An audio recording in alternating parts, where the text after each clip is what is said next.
What's up, everybody? This is Alex Fischbein back again with another Fisch's Friday rant. And we got a little bit to talk about this week. First things first, we got LeBron showing some mad disrespect. I mean, like, a lot of disrespect here. So, you got the dude sitting behind the three-point line, spinning the ball a couple times, just watching the defenders do whatever they want to do, and then bang, puts it up, hits it. Like, can we all agree that LeBron took the Pacers more seriously than he does the Raptors? And the Pacers were a 7 seed.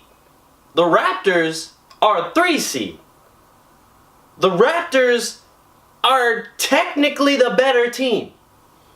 And LeBron does not care at all. I mean, like, this goes back to the last postseason. This goes back to really anytime he plays the Raptors. LeBron just, goes out there not really caring all that much about, like, what they're gonna do, and goes and just does whatever he wants to do. And on top of that, the Cavs have pretty much owned Toronto. Like, they haven't even made it a game for Cleveland so far. Even if DeMar DeRozan has a good game, well, they shut down the rest of the entire team. And in the next game, DeMar DeRozan didn't even hit his first shot until, like, the end of the third quarter. So, I mean, really, Cleveland doesn't have a reason to take Toronto seriously. Sure, they might have got the 3rd seed. Cool, that's all well and good. But if you can't even make it a game for Cleveland, why do they have to care about you? And as a Toronto fan, as a Toronto front office member, as a Toronto player, that's got to be pretty disheartening. It's got to be like, wow, this guy just spun the ball on us, taking a 3 as if it was a free throw, and there's nothing we can do about it. I mean, even DeMar DeRozan said, I'll give you $100 if you can stop this, like, LeBron in the playoffs. I'll give you $100.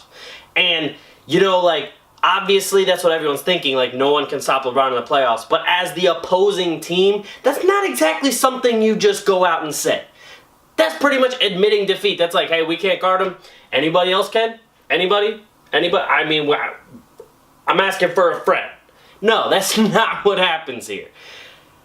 Anyway, moving on now. So, LeVar Ball and Lonzo Ball have released Lonzo's signature shoe with no brand backing. It is their own brand, the Big Baller brand. And the shoe was actually better looking than I thought it was going to be.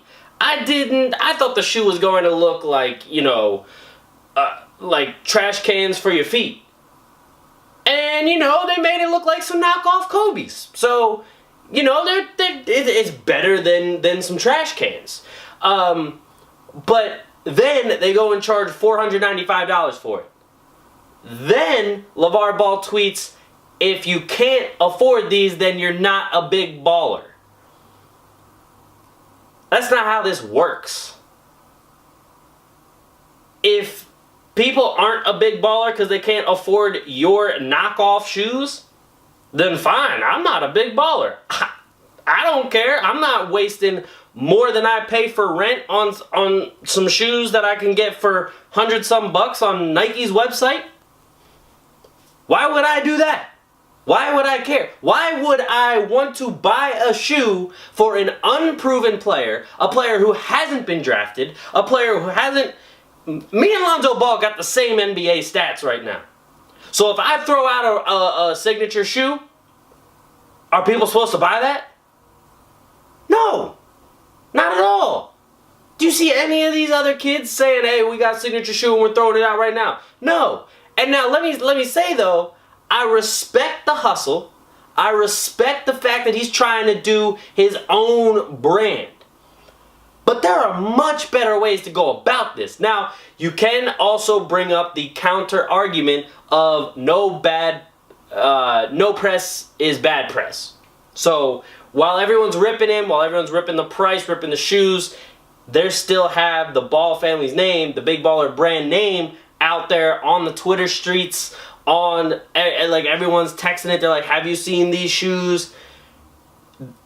he has something in the fact where everyone's talking about it. He's trending. So when you look at it like that, hey, that part's a success. Respect.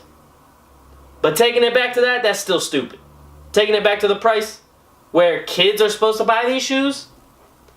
So you're saying these kids that maybe look up to Lonzo, that maybe want to be like Lonzo one day and play basketball, they're supposed to go and ask their parents for $495 to go buy his shoes. And Shaq even tweeted him and said, no, a real big baller allows children to afford the shoes. And I agree wholeheartedly with Shaq. When I was a kid, I looked up to Allen Iverson. I wanted the answers. I wanted the questions. But even then, I couldn't muster up enough courage to even ask my parents to buy me a pair of those shoes. And they were like $80 or $90, maybe $100. It wasn't until I got to like my 20s that I could afford and I actually bought them. And even then, they were still like $120, not $495.